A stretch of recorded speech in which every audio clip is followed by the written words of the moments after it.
Hola, ¿qué tal? Mi nombre es Maribel Corona Flores y les voy a compartir cómo se desarrolló el programa de intervención psicológica en torno al tema de aprendizaje significativo.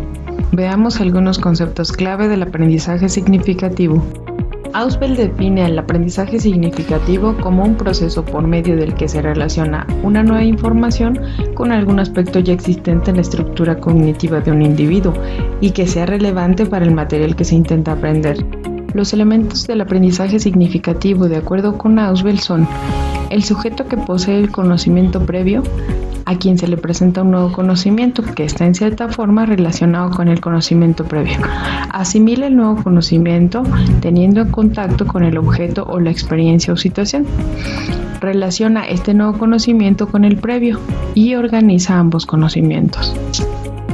A través del esquema de aprendizaje significativo provisto por Ontoria, Gómez y Molina, podemos observar puntualmente qué es el aprendizaje significativo. En primer lugar, podemos apuntar que el aprendizaje significativo crea estructuras cognitivas con la relación sustantiva entre una nueva información y las ideas previas que el sujeto posee. Ahora bien, para que se produzca aprendizaje significativo han de darse dos condiciones fundamentales. Primero, la actitud potencialmente significativa del aprendizaje por parte del aprendiz, o sea, una predisposición para aprender de manera significativa. Una segunda condición se refiere a la presentación de un material potencialmente significativo. Esto requiere dos cosas. Por una parte, que el material tenga significado lógico, esto es, que sea potencialmente relacionable con la estructura cognitiva del que aprende de manera no arbitraria y sustantiva.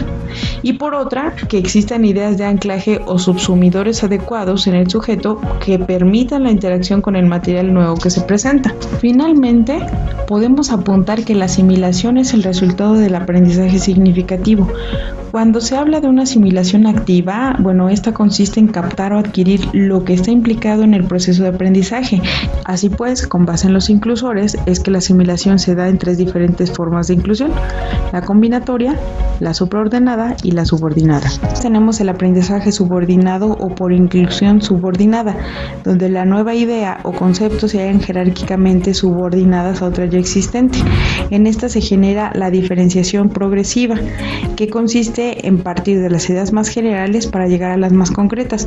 Por ejemplo, si ya sabemos lo que es el agua, ahora podemos aprender sus tres estados: líquido, sólido y gaseoso. Por otro lado, tenemos el aprendizaje supraordenado o por inclusión supraordenada. Es un proceso inverso al subordinado. En esta, los conceptos relevantes existentes en la estructura cognitiva son de menor grado de abstracción, generalidad e inclusividad que los nuevos por aprender. En este caso, se lleva a cabo lo que se conoce como reconciliación integradora. Por ejemplo, si nosotros ya conocemos el concepto de distancia y el concepto de tiempo, un aprendizaje supraordenado podría ser el concepto de velocidad. Finalmente tenemos el aprendizaje combinatorio, que consiste en la relación de una forma general de nuevos conceptos con la estructura cognitiva ya existente, pero sin que haya realmente una inclusión. Por otro lado, podemos decir que el aprendizaje significativo se facilita con la utilización de los organizadores previos, definidos como conceptos o ideas iniciales presentados como marco de referencia de los nuevos conceptos o nuevas relaciones. De esta manera, los organizadores previos se convierten en puentes cognitivos entre los nuevos contenidos y la estructura cognitiva del alumno, que permite un aprendizaje más eficaz. Podemos observar en la tabla las fases del aprendizaje significativo se dividen en tres: la fase inicial, la fase intermedia y la fase final. Como podemos observar en la fase inicial, el aprendiz posee hechos o partes de información que están aislados conceptualmente. Tiende a memorizar hechos y usa esquemas preexistentes. Su procesamiento es global. La información que adquiere es concreta y vinculada al contexto específico. Su aprendizaje ocurre de forma muy simple y gradualmente se va formando una visión globalizadora del dominio. En la fase intermedia, el aprendiz ya realiza la formación de estructuras a partir de las partes de información aisladas. Tiene comprensión más profunda de los contenidos para aplicarlos a situaciones diversas. Tiene la oportunidad para la reflexión y recepción de realimentación sobre la ejecución. Posee conocimiento más abstracto y puede ser generalizado a varias situaciones. Usa estrategias de procesamiento más sofisticadas, realiza organización y también mapeo cognitivo. En la fase final podemos observar a un aprendiz con una mayor integración de estructuras y esquemas, un mayor control automático en situaciones top-down y también un menor control consciente porque la ejecución ya la lleva de manera automática. En esta etapa el aprendizaje ocurre por la acumulación de nuevos hechos a los esquemas preexistentes y el incremento en los niveles de interrelación entre los elementos de las estructuras. Se puede observar así un manejo hábil de estrategias específicas del dominio. Ahora hablemos del aprendizaje significativo en el aula. Dentro del contexto educativo y en un nivel medio superior, Díaz Barriga manifiesta cuáles son las habilidades con las que debe contar el alumno para obtener el aprendizaje significativo. Para efectos de esta investigación se ha retomado las habilidades de asimilación y de retención de la información, que según Díaz Barriga deben venir precedidas porque el alumno sepa cómo escuchar para lograr comprensión, cómo estudiar para lograr comprensión, cómo recordar, codificar y formar representaciones, cómo leer con comprensión y cómo registrar y controlar la comprensión.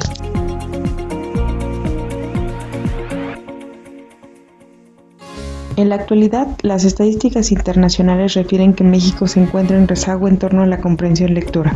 Esto de acuerdo a los resultados de la prueba PISA.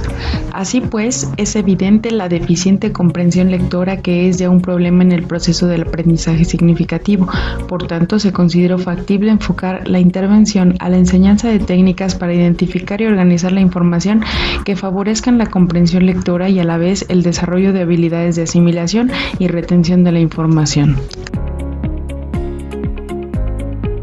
La intervención se propuso a través de un taller para fomentar la habilidad de asimilación y retención de la información con los siguientes objetivos.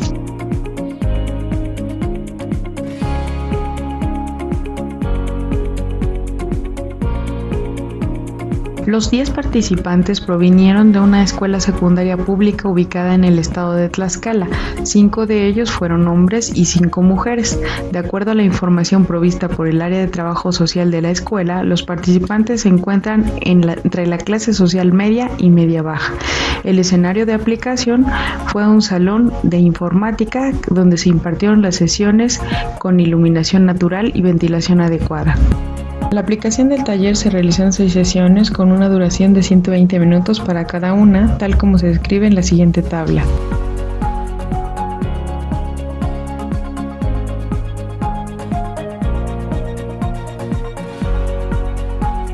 Como parte de los resultados cualitativos obtenidos, se puede decir que los participantes a lo largo del taller sí evidenciaron las 3 fases referidas por Scholl. Sin embargo, también es necesario destacar que con cada técnica aprendida, ellos mostraron el mismo proceso que pasaba desde ideas globales e información fragmentada hasta la consolidación del conocimiento y a expresar la intención y planteamientos de cómo podrían aplicarlo en sus distintas áreas académicas.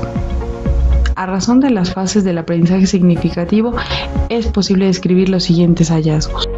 Cuando se realizaron actividades para recuperar conocimientos previos, los participantes referían información sobre el tema, pero eran ideas sueltas y o globales, o por el contrario referían a contextos limitados. Durante las sesiones, conforme se fueron explicando los contenidos, se plantearon preguntas con la intención de confirmar que los participantes estuvieran recibiendo la información correctamente y la comprendieran apropiadamente. Así, los participantes respecto al comienzo de la sesión mencionaron más aspectos sobre el tema de forma más estructurada, lo que dio cuenta de que los participantes estaban comprendiendo más y formando una estructura mental más robusta sobre el tema.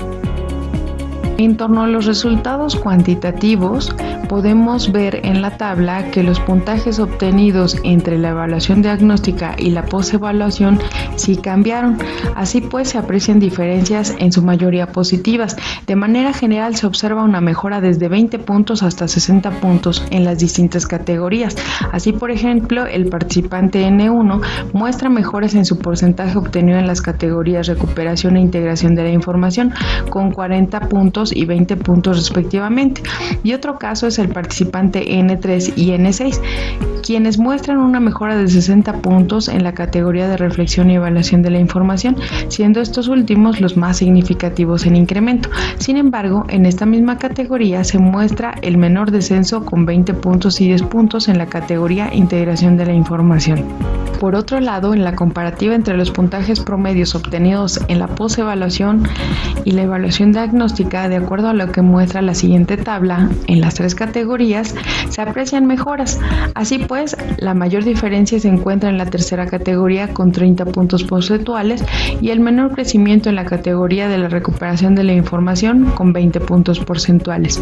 Así, es posible establecer que el promedio de diferencia entre las 3 categorías es de 24.6 puntos entre la evaluación realizada antes y después de la intervención.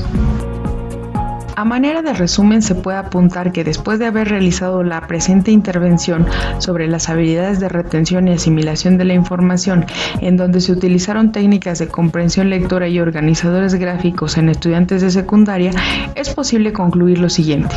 Primero, la información de un texto se vuelve significativa en tanto se genera una interacción entre el texto y el lector. Segundo, que el aprendizaje significativo de las técnicas de comprensión lectora y organización de la información se dio apropiadamente solo cuando los participantes pasaron por el proceso que refiere Schwell, la fase inicial, la fase intermedia y la fase final. Tercero, las estrategias de identificación de ideas principales y de organización de la información son procedimientos de carácter complejo, es decir, implica que los individuos tengan objetivos definidos y que planteen una metodología para lograrlo. Cuarto, la evaluación de la habilidad de retención y asimilación de la información no puede darse a partir solo de un instrumento, es más bien un proceso integral que debe considerar tanto la evaluación de productos como de procesos, es decir, poder valorar un trabajo culminado, pero también el desempeño del sujeto a lo largo de la construcción de dicho trabajo. Espero que compartirte esta información te haya sido de utilidad. Hasta pronto.